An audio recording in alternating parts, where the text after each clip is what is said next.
Bonjour et bienvenue à ce nouveau numéro des secrets de la réussite avec Gomez Agou. Alors aujourd'hui, avant de commencer notre thème de ce jour, nous allons faire deux exercices de mathématiques. Premier exercice, vous avez 5 beignets dans votre assiette, vous décidez de manger 3 beignets. Combien de beignets vous restez?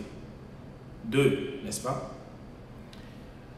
Deuxième exercice, dans une maison, il y a 6 enfants.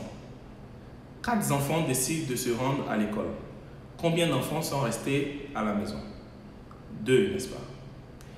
Si vous êtes d'accord avec la première réponse, donc il reste 2 beignets, et vous êtes d'accord avec la deuxième réponse, qu'il reste aussi 2 enfants à la maison, je peux vous dire que vos réponses sont fausses. Parce qu'il y a une grande différence entre décider de manger des beignets et manger des beignets effectivement. Il y a une grande différence entre décider de se rendre à l'école et se rendre à l'école. Aujourd'hui, nous allons parler de ce qu'on appelle en français la procrastination. En français très simple, cela signifie avoir l'habitude de remettre les choses à demain. La procrastination, donc remettre les choses à demain, est le plus grand tueur silencieux de réussite dans la vie des hommes. Il y a des personnes que vous allez trouver dans la vie. Peut-être que toi-même, tu fais partie de ces personnes qui trouvent toujours une raison, toujours des excuses pour remettre quelque chose à demain, pour ne pas faire quelque chose aujourd'hui. Et la procrastination, remettre les choses, avoir l'habitude de remettre les choses à demain, est pire en réalité que abandonner. Pourquoi? Parce que abandonner, c'est une décision très claire. Vous ne voulez pas, vous poursuivez un rêve, à un moment donné, pour une raison ou une autre, vous décidez d'abandonner le rêve. Vous changez d'avis, vous ne voulez plus poursuivre le rêve. Vous savez que vous avez décidé d'arrêter de poursuivre le rêve. C'est clair. Dans votre entourage, vos amis, vos parents savent que vous avez décidé de ne plus poursuivre ce rêve. Si un jour, par chance, quelqu'un arrive à vous convaincre de vous remettre à poursuivre le rêve, vous vous remettez à poursuivre le rêve et par la grâce de Dieu, vous allez réaliser ce rêve. Mais procrastiner, remettre les choses à demain, cette habitude est pire qu'abandonner. Pourquoi? Parce que procrastiner, vous faites toujours croire que vous êtes en train de poursuivre le rêve. Procrastiner fait croire aux gens autour de vous que vous êtes en train de poursuivre le rêve. Vous n'avez pas abandonné le rêve, seulement que vous remettez la décision de poursuivre, la décision de prendre les actions pour que ce rêve se réalise à demain. Donc, il n'y a rien de plus dangereux. Poursuivre un rêve, c'est poursuivre, le verbe poursuivre, c'est du mouvement. On poursuit quelque chose, c'est-à-dire on court derrière quelque chose. Lorsque vous décidez de remettre, lorsque vous procrastinez, en réalité, le rêve lui continue de s'enfuir, d'aller de l'avant et vous décidez de vous arrêter. Vous décidez de ne pas prendre d'action. Vous trouvez toujours des excuses pour ne pas faire ce qu'il y a à faire afin de réaliser votre rêve. Procrastiner est une des raisons principales pour laquelle beaucoup de gens ne réussissent pas. Même quand ils décident de ne pas abandonner, même quand ils parlent toujours du rêve, ils n'abandonnent pas, mais ils n'y arrivent jamais parce qu'ils remettent toujours à demain. Vous voulez des exemples? Prends l'élève qui l'année passée s'était promis chaque jour d'avoir un programme d'études, chaque jour d'étudier ses leçons, chaque jour de commencer la préparation du bac. Et cet élève a fait ça pendant des mois et des mois et des mois jusqu'à ce qu'il soit au dernier jour du bac, qu'il ne soit pas prêt et qu'il échoue au bac. Normalement, si cet élève me regarde aujourd'hui, il aurait dû être aujourd'hui, où on parle, bachelier. Il ne l'est pas parce qu'il a remis la préparation du bac à demain. Ou peut-être que tu es celui qui est encore aujourd'hui au chômage. Tu as obtenu tes diplômes, tu as promis de faire le CV pour te mettre sur le marché du travail. Chaque jour, tu promets de faire le CV. Chaque jour, tu promets de faire le CV. Il y a déjà 3 ans de cela. Et aujourd'hui, tu es encore chômeur alors que tu aurais dû être travailleur avec déjà au moins 1 ou 2 années d'expérience. Ou peut-être que tu es ce jeune homme ou cette jeune fille qui a promis depuis 3 ans déjà d'apprendre la couture. mais qui chaque jour, chaque année, trouve une raison pour ne pas pouvoir entamer la formation. Ou qui a promis de faire la coiffure, qui chaque jour, chaque année, trouve toujours une raison de ne pas commencer la formation. Si tu me regardes normalement aujourd'hui, tu devrais déjà être couturier, peut-être même avec ton propre atelier, ou coiffeuse, peut-être même avec ton propre salon. Mais parce que tu as l'habitude de reporter les choses, aujourd'hui tu es encore sans formation, dépendant des gens, amené toujours à demander de l'argent aux autres. Ou peut-être que tu es ce travailleur qui a commencé à travailler et qui depuis des années sait qu'il doit faire une formation de cours du soir pour passer de son grade d'ouvrier à celui de cadre. Et chaque année raconte à sa famille qu'il fera une formation en cours du soir. Et jusqu'à aujourd'hui, ça fait déjà 5 ans, 6 ans, 7 ans, 10 ans, tu es toujours ouvrier, tu n'as pas pu passer le grade de cadre parce que chaque soir, chaque année, tu trouves des raisons pour ne pas faire la formation. Ou peut-être tu es ce jeune cadre brillant qui a tout pour passer à un grade de manager ou un grade de directeur, qui est resté dans l'entreprise pendant un certain nombre d'années, qui se rend compte que sa carrière a commencé à prendre un ralentissement et qui sait que la solution à ça se trouve dans sa démission, aller se former à l'étranger pendant quelques années et revenir. Et peut-être maintenant tu as 5 ans, 6 ans, 7 ans d'expérience. Chaque année, tu promets à tes amis, tu te promets à toi-même, tu promets à ta femme que tu iras faire la formation. Mais chaque année, tu trouves une raison pour ne pas aller faire la formation. Oh, cette année, je n'ai pas d'argent. Oh, cette année, mon père ne se porte pas bien. Oh, cette année, il faut que je me marie. Oh, l'année prochaine, j'aurais bien voulu faire ça l'année prochaine, mais je ne suis pas encore prêt. Il y a toujours une raison qui fait que tu ne peux pas, tu n'as pas pu jusqu'à aujourd'hui faire cette formation. Il y a déjà 5 ans de cela. Normalement, aujourd'hui où tu regardes cette vidéo, tu aurais dû être parmi les managers de l'entreprise où tu es, où tu aurais dû être directeur, ou même parfois directeur général de l'entreprise où tu es, mais juste parce que tu as passé ton temps à remettre à demain, tu es encore cadre, pas niveau manager ou pas niveau directeur, et tu es frustré. Ou peut-être encore tu es cette jeune dame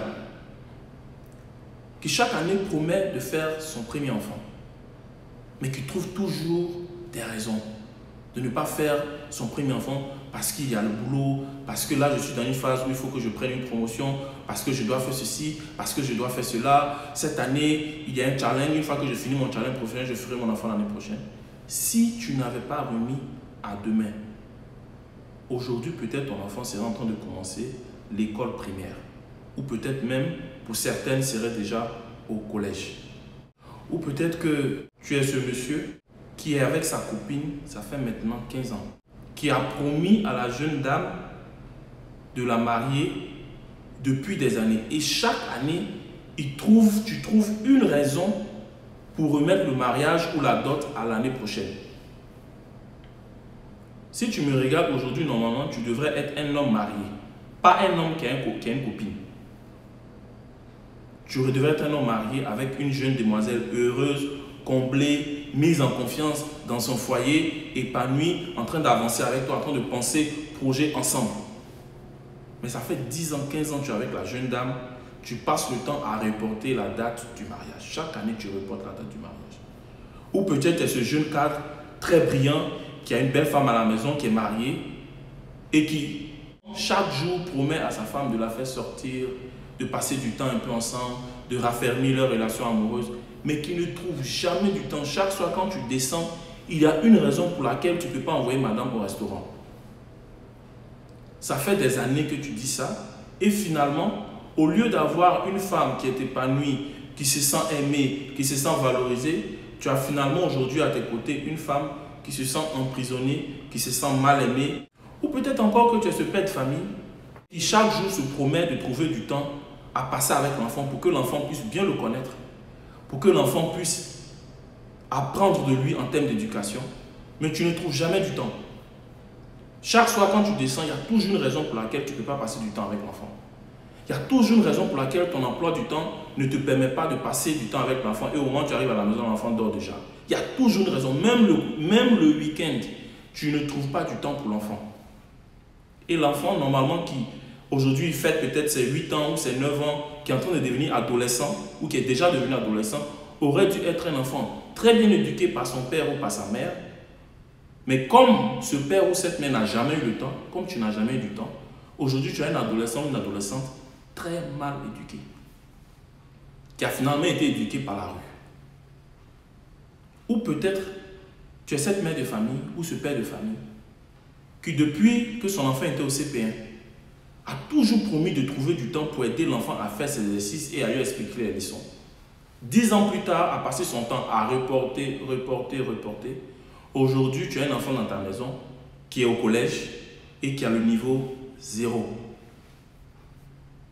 Ou peut-être que tu es ce monsieur ou cette dame qui pense que perdre du poids, c'est important. Chaque jour, c'est promis de perdre du poids, de faire les exercices physiques qu'il faut, de prendre le régime qu'il faut, qui chaque jour dit que je vais faire. Mais aujourd'hui, comme je ne me sens pas bien, je vais faire ça demain.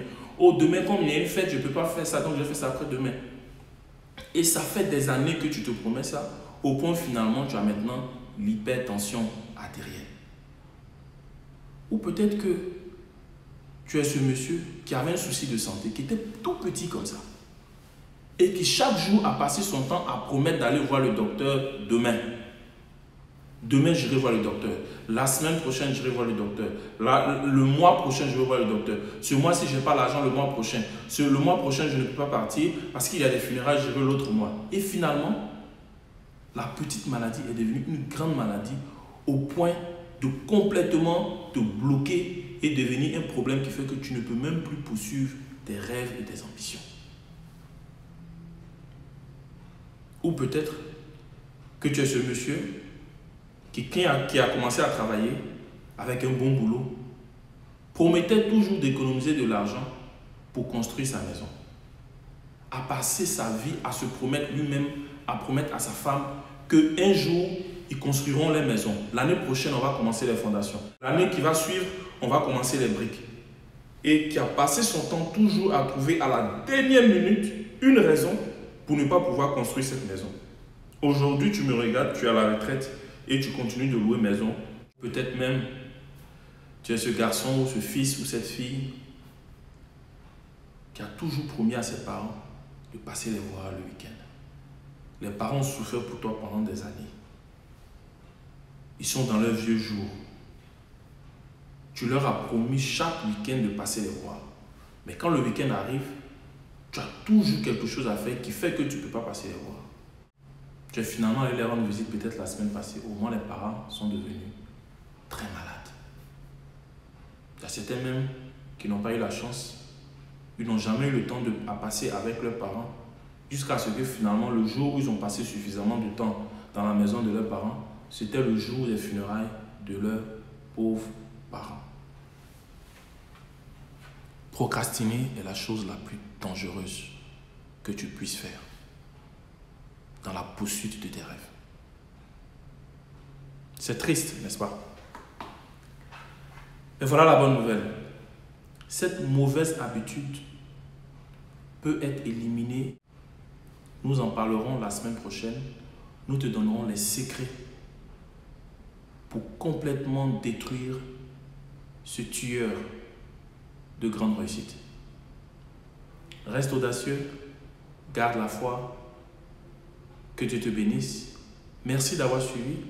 Partage, like, commente et à la semaine prochaine. Ciao.